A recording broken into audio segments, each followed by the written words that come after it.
Hello again, everybody, and thanks for tuning in to another episode of the Drunken Hubby. Go ahead and hit that subscribe button. Click the bell icon so you can select notifications and turn them on so you know when I drop another video. And while you're at it, go ahead and smash that like button so you can let YouTube know that you want to see more of these videos. Alright, so let's get started with this week's video. So I bought this last month. This was about $13. It's a half gallon of blended whiskeys, Fleischmann's, not to be confused with Fleischmann's mustard, not the same company, I think. But it says preferred American blended whiskey. And I can't really read the little cursive handwriting. It's blended whiskey with natural flavors. So we're gonna give this one a try. As you see, I already opened it up. You know, a man can drink only so much vodka. I get bored with it. Need something else. I got this around the same time as I got the vodka. Alright, so I haven't tried it straight yet. So I know y'all like seeing me try stuff straight. So we're gonna do that. It's got a pourer in it. I don't personally like those, but what can you do?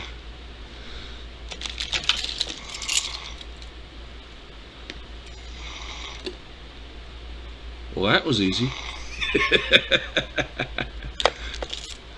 Alright, let's give that a try like that.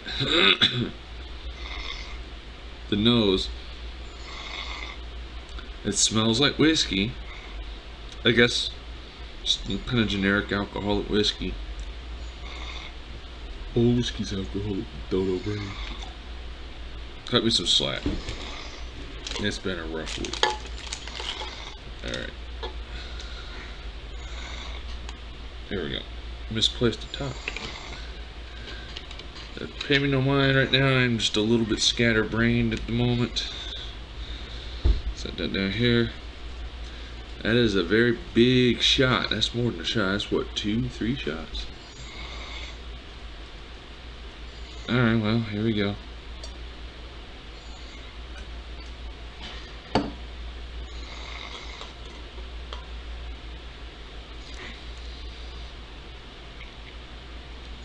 It's not smooth. No, sir.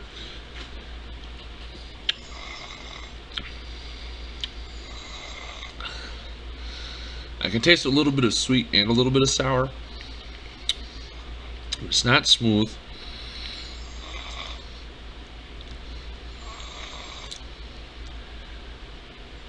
I feel like this one is another one that's probably better for blending drinks.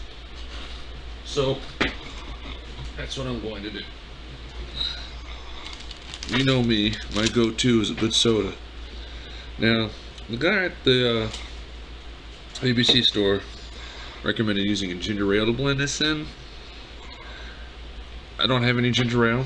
I personally kind of like the taste of Dr. Pepper or cola with my darker drinks. I guess it all just depends on your taste, really. Me, you know, my go-to. It's the Dr. Thunder. It's about $5 for a 24 pack at the Walmart.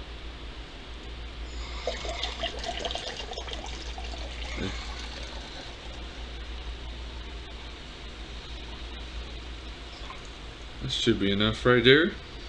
Make it still kind of strong. We'll still taste the soda. Kind of take the burny bite off of it. Probably make it a little more smooth. Let's see.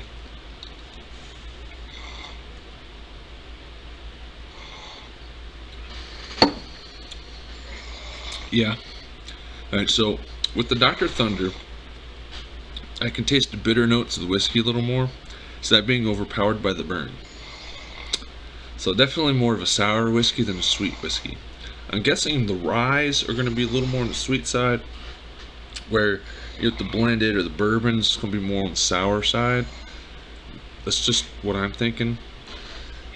Let me know in the comments what your experience is, what your taste preference is.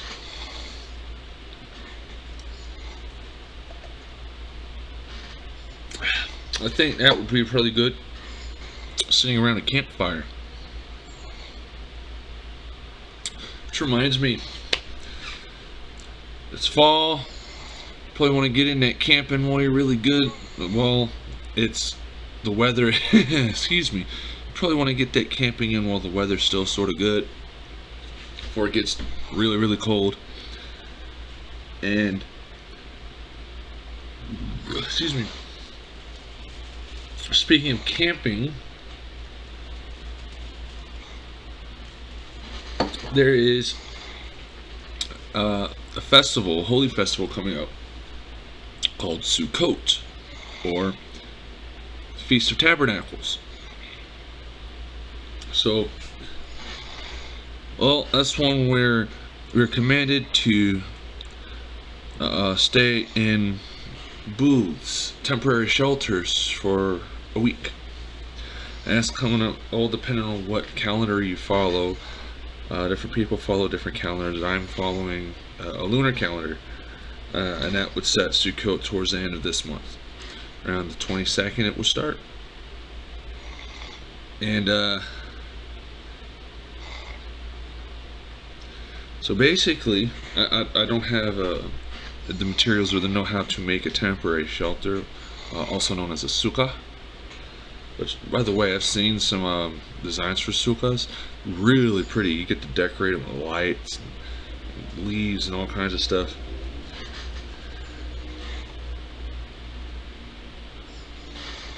So basically, for Sukkot, you basically commanded to go camping and have really good cookouts all week long for dinner. You can play card games and other things during that time, spending it with family and friends and whatnot. And we are commanded to rejoice and have a good time. Now, if I remember correctly, I think Abraham was the first one to observe Sukkot. I'm gonna have a little snack while I talk, but I could be wrong. Don't get me started on something, because I am nowhere near perfect. I'm just a brother who's trying the best he can with the understanding, with what understanding that I'm working with.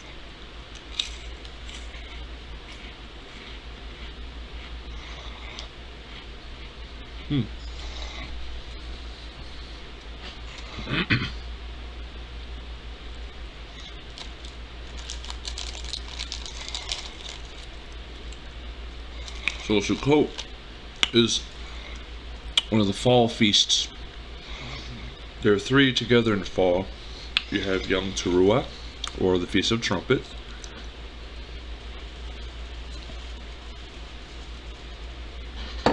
Yom Kippur, or the Day of Atonement. And Sukkot, the Feast of Tabernacles. The Feast of Tabernacles lasts a week. The first day and the 8th day are both holy, and we're commanded not to do any work in them, other than setting up the shelters and the cooking.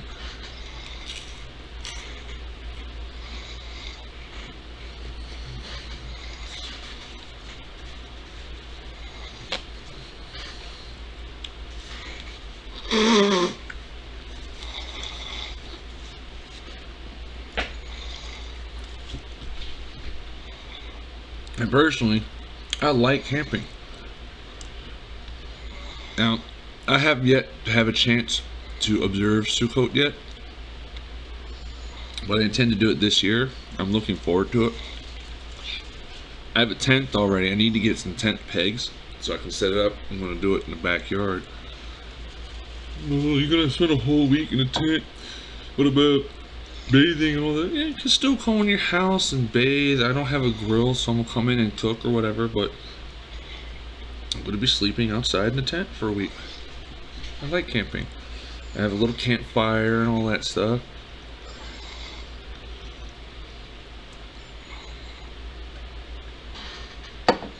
Daisy will probably like being staked down to the ground, running around outside. I don't have a lot of opportunity to let her do that too much, so I'm sure she's gonna enjoy it.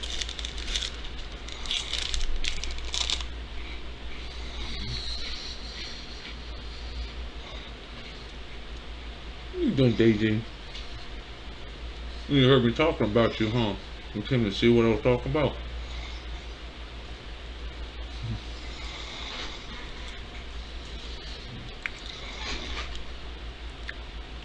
Or you're wondering what that is, you can't have this.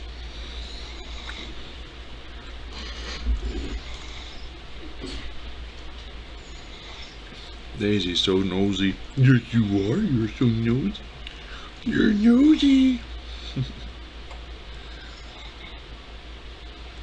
Who's my good girl? Who's my good girl? Yes, you are. You're my good girl. You're my good girl.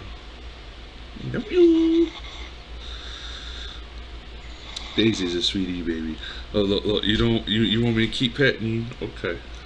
Okay. You want to say hi to everybody? You want to say hi to everybody? You say hi? No, you're not interested in that, huh?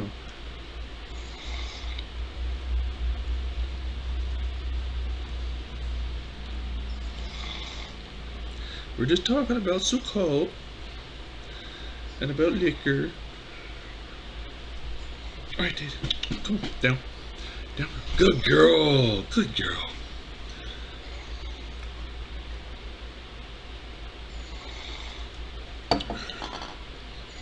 So,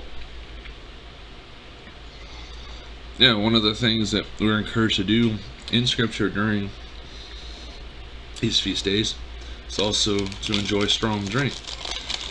Now, there is a difference between enjoying strong drink and getting drunk. Oh, can I have that?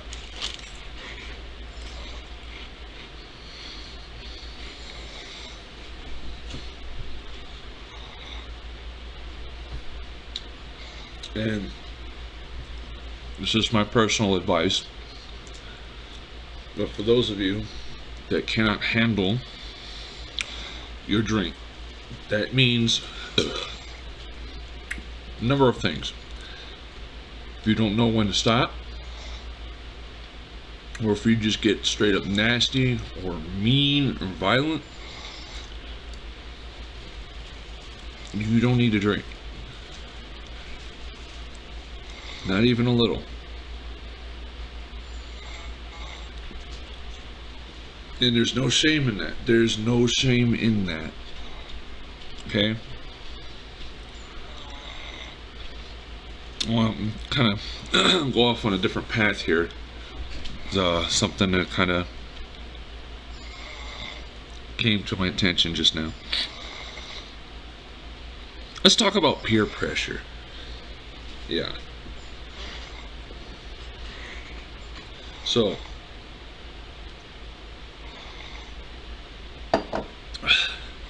let's talk to you folks out there that do it. Maybe you don't even realize you're doing it.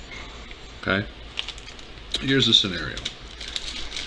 Say you smoke or you drink or whatever it is, right? You and your friends are out doing, having fun, whatever. Maybe you got one friend that, for whatever reason, for political purposes or views or beliefs, religious beliefs, personal beliefs, whatever it is, maybe they're not allowed to do something. And you keep continually trying to offer them this thing or that thing. And you keep saying no, and you're not listening. Keep trying to get them to do it anyway. That's peer pressure. Stop it.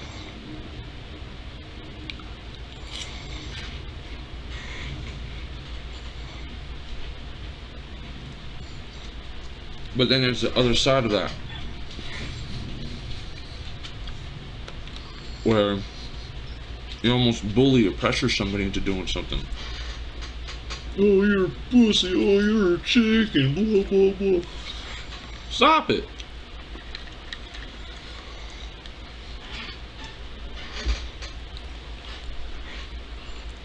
It takes more of a man or a woman to put it down than it does to pick it up.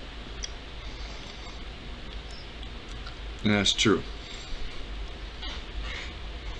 It takes more strength to put down that blunt. It takes more strength to put down that booze. It takes more strength to put down that crack or that heroin or the porn or whatever it is that you might be indulging in a little too much. And let's face it, For some people, that's a straight up addiction. But that's a talk on another day.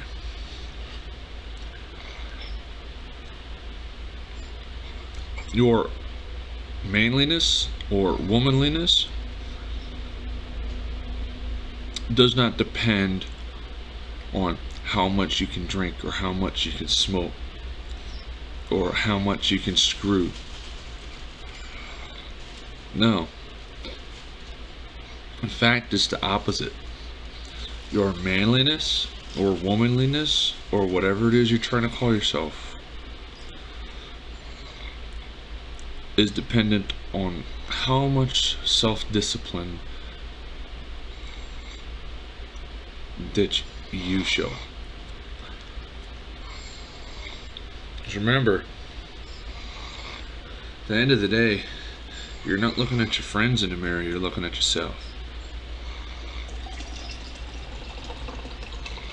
For those of you that are out there doing all that peer pressuring to get people to smoke this, drink that, and fuck this person or that person, pardon my language, I know, family friendly, I'm sorry, but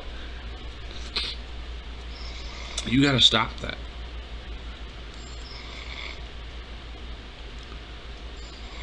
Those things do not determine how much of a man or a woman person is. It's not.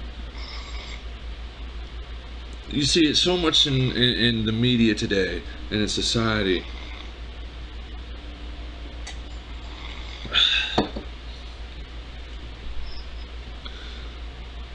Where it's all about, oh come on, a real man can drink blah blah blah, I can do this and I can drink that much and I can smoke that much and I get so many people under my belt and blah blah blah. I slept with this many people and that many blah blah. That's not anything to be proud of. So at the end of the day,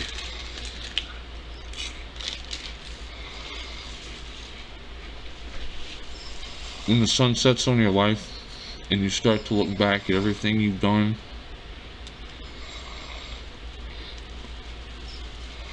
and I'm talking personally too with this one,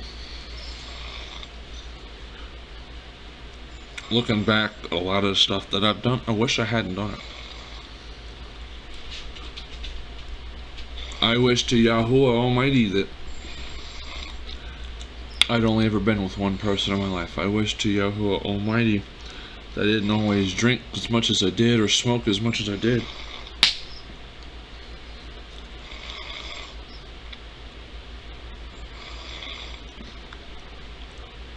I'm not proud of the body count that I have.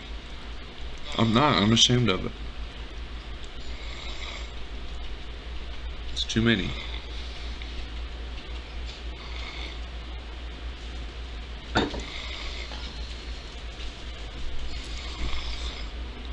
I was looking in the wrong places with the wrong people for a relationship, not knowing that the woman of my dreams is waiting for me in another country.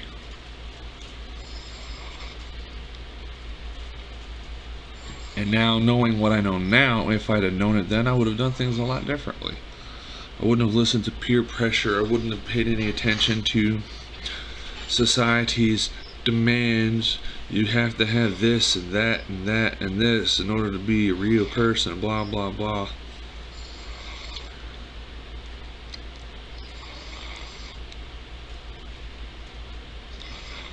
Now, don't get it wrong.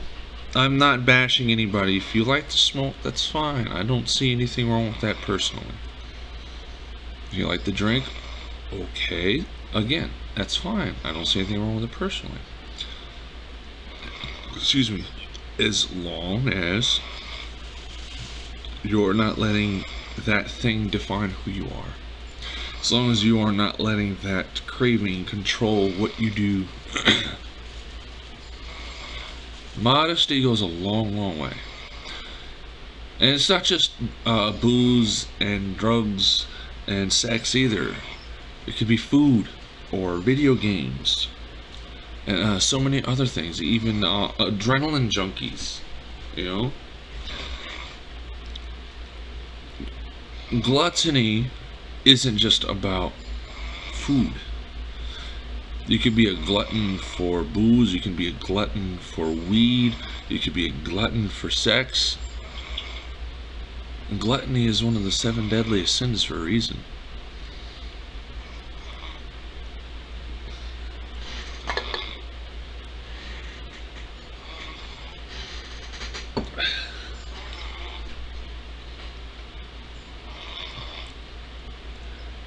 Now, I know a lot of people probably disagree about certain parts of what I'm saying, but I'm just telling y'all my views and my beliefs. Okay, that's what y'all tune in for, right? To hear what I have to say about things. So you got all these movements out here now: the Me Too movement, the body positive movement, the no slut shaming movement, the no kink shaming movement. Everyone's entitled to their beliefs. I don't agree with the no slut shaming thing. Now, granted, it is not our place to judge other people with certain things. No, it's not. But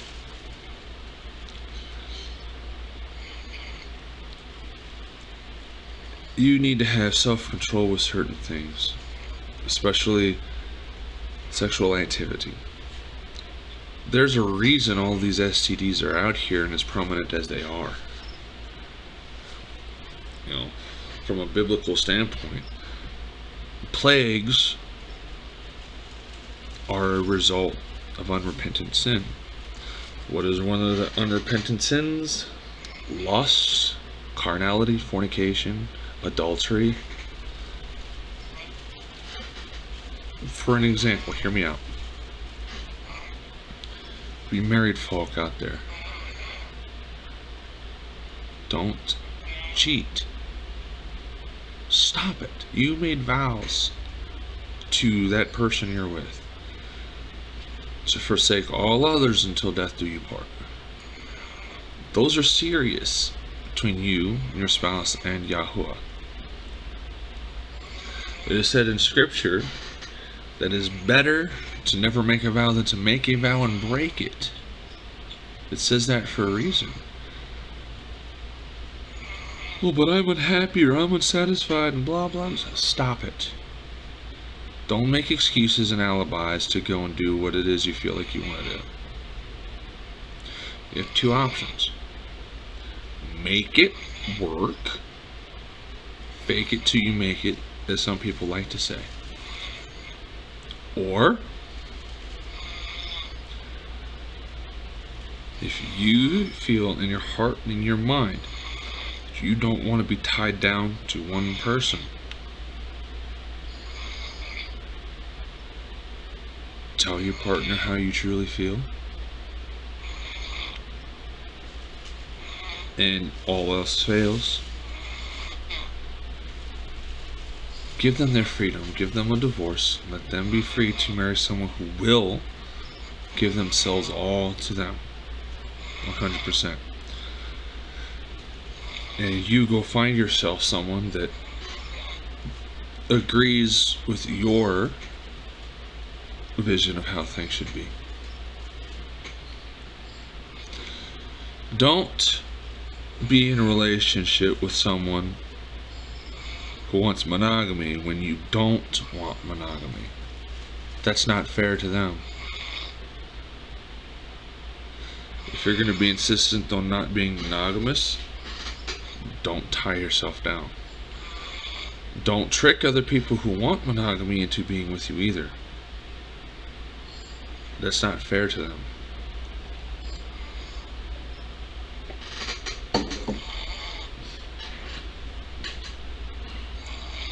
Now, as far as the whole slut shaming thing goes, people, judge not that ye be not judged, for with what measure ye judge it shall be measured back unto you.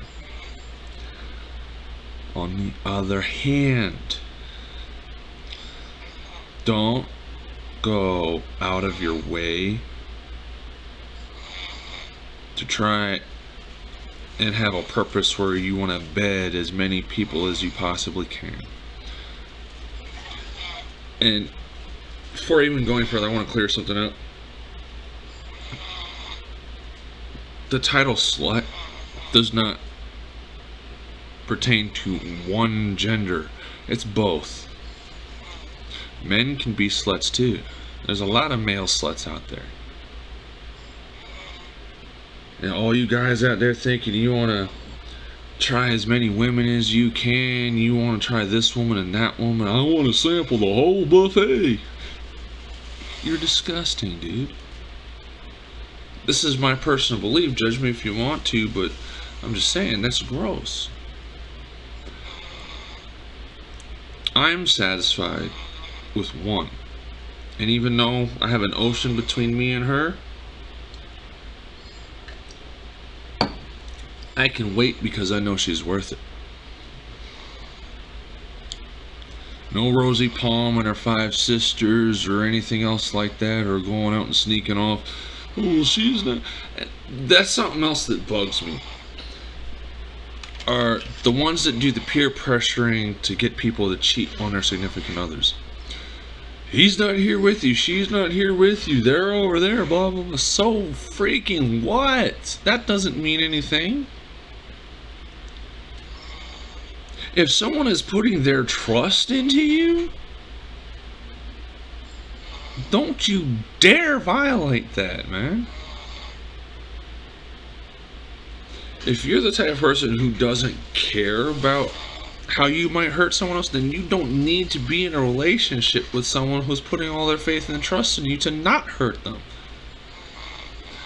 I'm sorry if I'm stepping on some toes and bruising some egos here, but that's just what it is. And it's something else that really pisses me off are those people out there that don't have any respect for other people's relationships. You know someone's married or in a relationship, and yet you still keep trying to take them for yourself and bed them. Stop it. Go after someone who's not in a damn relationship already, man. There are billions of people on the planet. Why do you have to go after someone who's already in a relationship, man? Go find someone else. Have some freaking respect. That's one of the things that's wrong with this daggone world nowadays, is nobody has any respect for other people or their relationships or their belongings or anything like that. But that is a sign of the end time, so isn't it? The love of many will wax cold.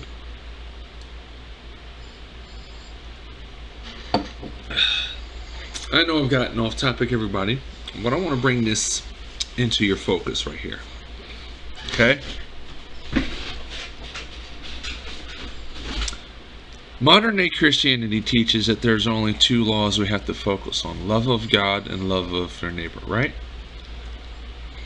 They say that Jesus took all the rest of the law with him.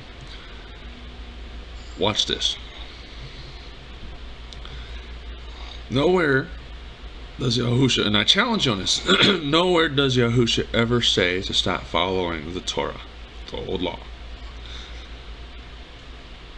And he says, on those 2 commandments does all the law hang. So it means, watch this, love your God with all your heart and all your soul, all your might.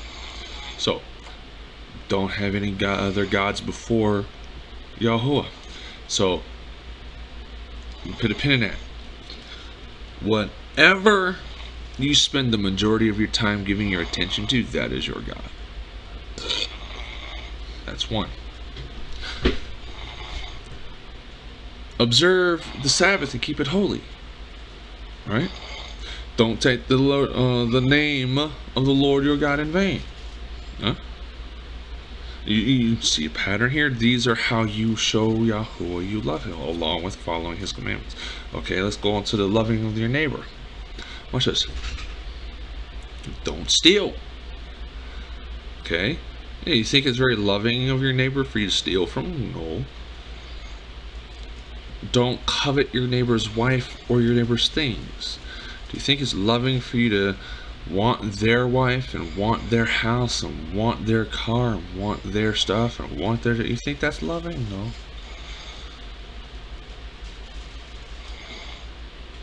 do not lie, do not bear false witness. Okay, you think it's very loving of you to go and lie on your neighbor? Say you saw them doing this, or that, when you know daggone well you didn't? Come on, man. You see the pattern here? Those two things Yahusha said that the law hangs on.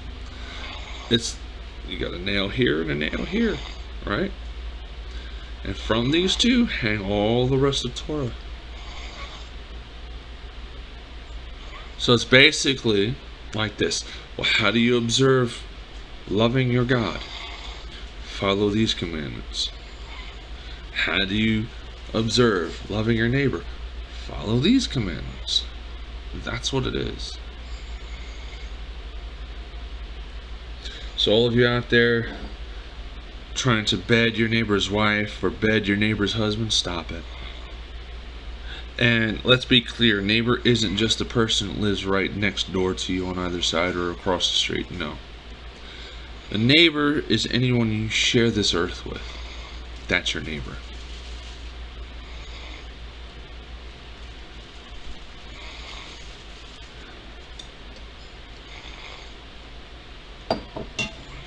Now, I know I probably stepped on some toes with this, but I'm not really here to tickle anybody's ears. I'm here to share the truth as I know it. If any of you who are watching this were offended, it's not intended to offend. It's intended to awaken.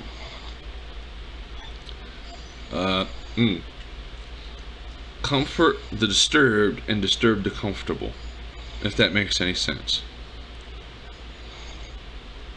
For example, for those that are disturbed, have no peace, have no rest, Yahuwah and Yahusha are there to help comfort you. Well, how do you get that comfort? Do what he said to do. Stop doing what he said not to do. Disturb the comfortable. So there's those of you out there, maybe you're watching this, you've become complacent in your day-to-day activity. You become more focused on secular.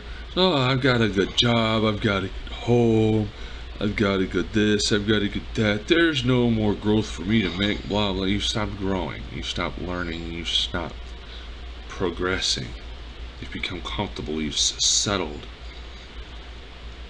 Disturbed to comfortable, you need to come up out of that. Remember, anything that ceases to grow is no longer alive, it is dead. And if Yahuwah, our God, our Master, is the gardener, and you have become a dead plant, what do you think our gardener is going to do to a dead plant? He's going to uproot it. He's going to cast it out. Do you want to be that dead plant? Or do you want to be that fruitful plant that our Master Yahuwah, our Master Yahusha will keep? So in certain parts of Scripture, including the Apocrypha, liken us, the children, as branches or sticks. And Yahusha, you know him as Jesus, is the vine. And it is said that if we are attached to Yahusha, we should bear fruit. And at first, Yahusha will prune and purge the fruit so that we can grow more and be more healthy and more productive. But those that aren't bearing the fruit, you cut off. and those will be tossed in the fire to be burned. So what is being fruitful? If you read the scripture and the Apocrypha, several places it basically says following Torah, the law, Yahusha, that is what's being fruitful.